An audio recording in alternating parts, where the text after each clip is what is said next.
سلام، به گروه مهندسین‌های خوش اومدید. امروز میخوام یک تکنولوژی رو بهتون نشون بدم که هیچ جای دنیا همچین چیزی رو ندید. این منم توی این تصویر لایو در حال نشون دادن هستش.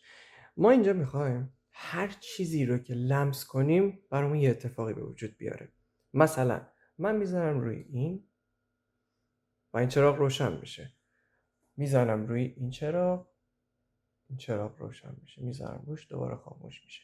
میذارم روی این لیزر روشن میشه. دوباره میذارم روش خاموشش میکنم.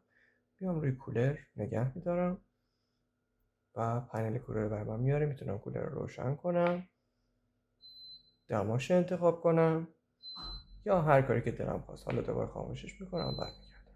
و یا میتونم دو تا از سناریوهایی که از قبل نوشته شده و بسیار هم راحت هست و در ویدیوهای قبلی ما هست و استفاده کنم. مثلا سناریوی خروج یا ورود.